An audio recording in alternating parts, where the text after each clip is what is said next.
আসসালামু আলাইকুম ও রহমতুল্লাহি ওবারাকাতুহু। সুপ্রিয় দর্শক মণ্ডলী, এই তীব্র রৌদ্রের মধ্যে আপনার সবাই আসলে অস্থির একটা ভাবপন্ন অবস্থায় আছেন, সেটা আমি জানি। তো দেখেন, আমরা অনেকেই বলতেছি ফেসবুকে যে এই গরমটা হচ্ছে গাছ কাটার জন্য। অধিক পরিমাণে আমরা গাছ কাটি, কিন্তু গাছ লাগানো হয় না, যার কারণে আমাদের গরম দিন দিন বৃদ্ধি পাচ্ছে। হ্যাঁ, সত্য কথা, গরম বৃদ্ধি পাবে যদি অধিক পরিমাণে গাছ কাটা হয়। কিন্তু আমাদেরও এটা বিশ্বাস করতে হবে যে আমরা মুসলমান যারা, আমাদের এই গরম হওয়ার পিছনে কি কি কারণ রয়েছে তা আমাদের অবশ্যই একটু খেয়াল করতে হবে। গরমের পিছনে সবচেয়ে গুরুত্বপূর্ণ যে জিনিসটি কাজ করতেছে সেটা হচ্ছে গোনা। আমরা অধিক পরিমাণে গোনা করি।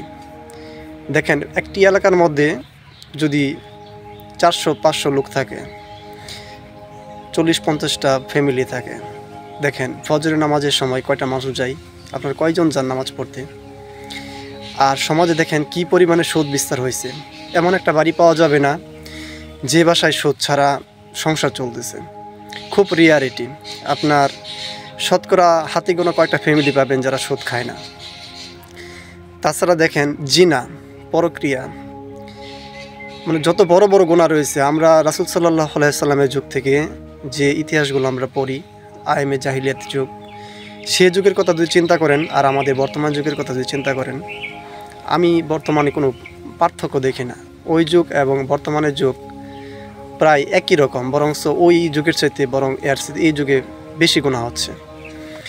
আল্লাহ তাআলা যখন কোনো এলাকায় গজব নাজিল করে, তো দেখেন প্রত্যেক গজবেরই কিছু কিছু নমুনা রয়েছে। যেমন শিলাবৃষ্টি একটা গজব, ঝড় তুফান এগুলো একটা গজব, তারপর হচ্ছে আপনার সিডর, ভূমিকম্প, এইগুলো কিন্তু একটা গজব।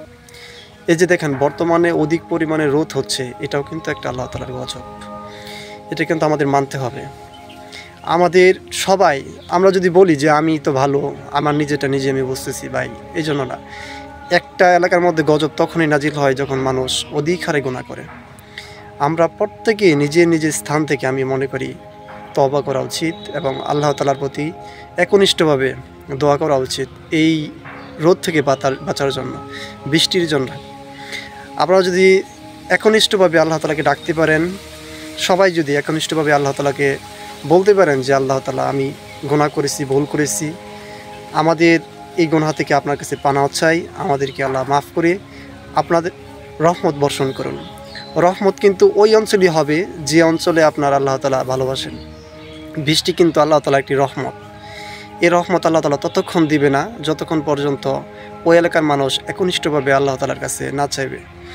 তো আমি সবার কাছে, এলাকাবাসী সবার কাছে অনুরোধ করব, আপনারা সবাই আল্লাহ তাআলার কাছে তওবা করুন এবং আমি নিজেও আল্লাহ তাআলার কাছে দোয়া করব যে আল্লাহ তাআলা যেন বৃষ্টি দান করে এবং এলাকার প্রত্যেকটি মানুষকে যেন শান্তি দান করে।